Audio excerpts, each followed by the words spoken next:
SNS에서 물건 사본 적 다들 있지? 요즘 핫한 아이템들은 다 인스타그램이나 블로그 같은 SNS에서 팔더라고. 예전처럼 인터넷 쇼핑몰을 통해서 물건을 파는 게 아니라 SNS를 통해서 개인이 물건을 파는 곳이 많아졌는데, 이런 시장을 세포마켓이라고 하고 판매자들은 셀슈머라고 해. 세포마켓은 경제적 가치가 있는 생산 또는 유통을 개별적으로 수행하는 개인 마켓을 의미하고, 셀슈머는 셀러와 컨슈머를 합친 말이야. 즉 소비자이면서 동시에 판매자인 거지. 이 말은 서울대학교 소비트렌드 분석센터가 발간한 트렌드 코리아 2019에서 처음 나왔는데, 이제 누구나 온라인에서 물건과 서비스를 판매하는 이름 마켓 시대가 되면서 셀슈머의 등장이 촉진되고 있다고 해. 그럼 셀슈머의 세포마켓은 어떻게 운영되는 걸까?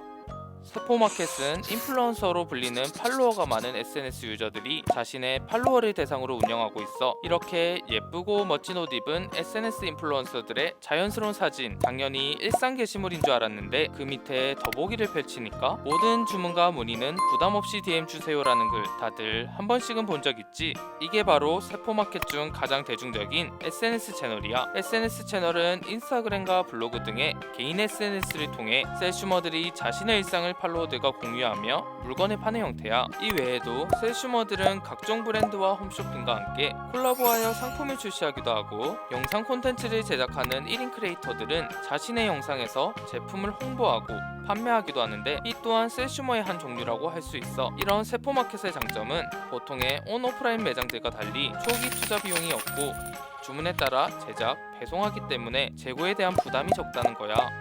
그래서 누구나 쉽게 마켓을 열 수 있어. 그리고 SNS에서 판매하기 때문에 그 자체가 바로 홍보 마케팅인 거지. 예쁜 옷을 파는 게시글에 사람들이 댓글 달고 친구들 태그하면 그게 바로 제품 홍보 아니겠어? 이런 1인 SNS 마켓의 장점 때문에 SNS 내에 세포마켓은 점점 늘어나는 추세야. 2016년 공정거래위원회의 조사에 따르면 포털블로그와 카페 약 5천만 개 중 9만여 개에서 전자상거래가 이루어지고 있다고 해. 여기에 페이스북과 인스타그램과 같이 집계되지 않은 SNS까지 포함하면 10만 개 이상의 계정에서 전자상거래가 이루어질 것으로 추측하고 있어. 어마어마하지? 이렇게 빠르게 늘어나고 있는 SNS 마켓은 장점만 있는 게 아니야. 대부분의 SNS 마켓 사업자들은 통신 판매 중개업자로 등록되어 있지 않아 전자상거래법이나 소비자보호법의 적용을 받지 않아 규제가 어려워. 이게 무슨 말이냐고? 예를 들어 내가 인스타로 너무 예쁜 옷을 봤어. 그래서 주문을 했는데 사진이랑 실물이 너무 다른 거 있지? 환불을 해달라고 했더니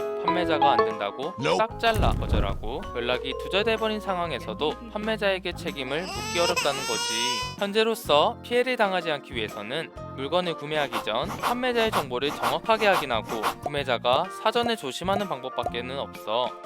주로 SNS 메시지만으로 판매자와 소통해서 물건을 구입하는 SNS 마켓의 특성상 이런 피해 사례는 점점 늘고 있어. 전자상거래센터에 따르면 2019년 상반기 서울에서만 접수된 SNS 쇼핑 관련 피해 상담이 무려 498건으로 지난해보다 18%나 상승했다고 해. 관련 피해는 점점 늘고 있지만 셀슈머라는 모호한 존재와 다양한 이해관계가 얽혀있는 1인 SNS 마켓의 특징 때문에 관련 법 제정이 쉽지 않은 게 사실이야. 하지만 앞으로 점점 더 늘어날 세포마켓과 셀슈머를 위한 적절한 제도장치 마련을 위해 사회적 논의가 필요하지 않을까?